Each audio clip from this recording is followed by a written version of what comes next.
محمد الحلو في خيمة السيرك القومي، وقبل نهاية العرض كان تارك مشهد مفزع مملوء بدماء مدربه ومربيه محمد الحلو، لتصبح حكايتهم مقولة شعبية تتردد مع كل من يعرفها.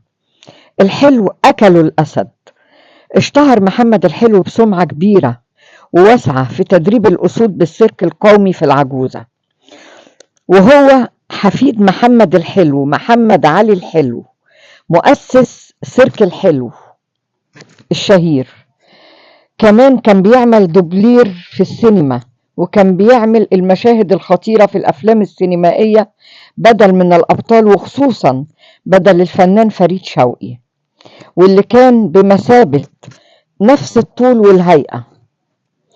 وكمان الدرس المستفاد من انتحار سلطان الأسد ندم على الجريمة اللي عملها.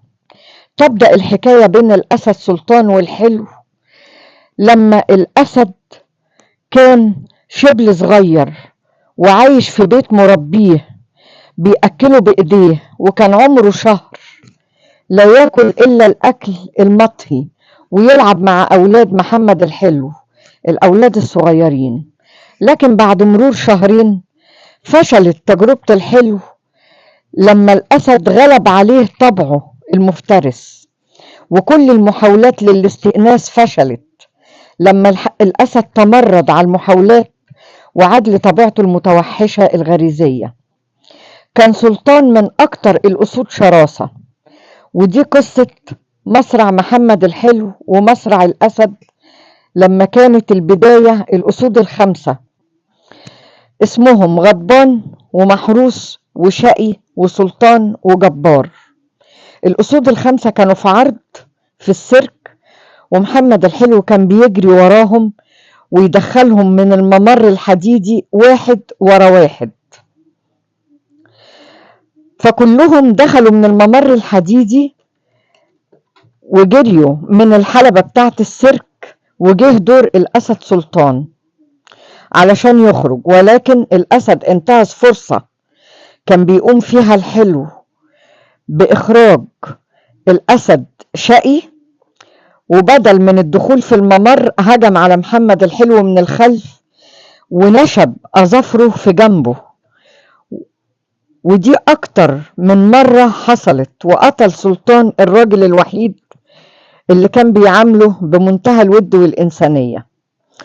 كان في محاولات كتير لإنقاذه، وفي رمضة عين دخل الحلبة ابن محمد الحلو الكبير، برضو كان اسمه محمد الحلو، اللي حاول ينقذ أبوه اللي كان بيعمل في السيرك برضو. فضل يضرب في الأسد سلطان، ضربه 3 ضربات متتالية على راسه بقضيب من الحديد، واتمكن انه يخلص ابوه، بس لكن بعد فوات الاوان.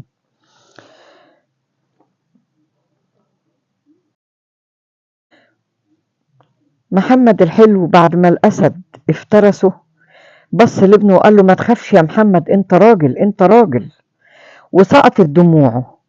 حالة الحلو كانت خطيرة، ونقلوه بسرعة للمستشفى، مستشفى الانجلو امريكان بالجزيرة، وكان وراه عدد كبير جدا من المتفرجين أصروا على البقاء خارج المستشفى لحد الساعة 1 صباحا، وأجريت ليها عملية كبيرة عشان توقف النزيف اللي كان نازل من اللي كان سببه الرئة، لأن الرئة أصابت بتهتك من أنياب سلطان، وكمان تهتك في الجنب الأيمن، وأصيب بكسر 5 من ضلوعه.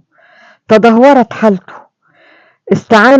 استعان الطبيب بجهاز للأكسجين لمساعدته على التنفس، ورغم كل المحاولات رغم ذلك الطبيب كان متفائل بشفائه، لكن بسبب قوته الجسمانية كانوا كلهم متفائلين. الأسد سلطان، المفاجأة الأكبر واللي تسبب فيها سلطان إنه قتل مدربه، إلا إن المشهد كان يقشعر الأبدان.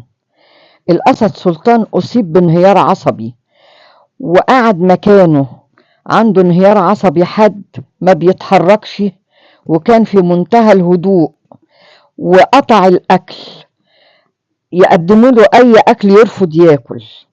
بعدها اضطر محمد الحلو اللي هو الابن إنه يجيب للأسد زوجة أنثى علشان يحسن من حالته النفسية، لكن معنوياته كانت صفر وما عندوش استعداد يتقبل أو يستجيب لأي مجهود يقدموه. الأسد سلطان ضرب الأنثى اللي محمد الحلو الابن جابها له وطردها، ورجع تاني لانطوائه وعزلته واكتئابه، وأخيرا انتابته حالة جنون، فقعد يعض في جسمه ومسك ديله بسنانه، فضل يقطع في ديله لما قسمه نصين، وبعدين راح مسك دراعه قعد يعض في دراعه نفس الدراع، بعدين راح مسك دراعه وفضل يعض في دراعه نفس الدراع اللي اغتال بيه مدربه، وفضل يعض وينهش في نفس الدراع وياكل من لحمه لحد ما نزف ومات. وبكده نهى قصة ندم من نوع نادر وفريد.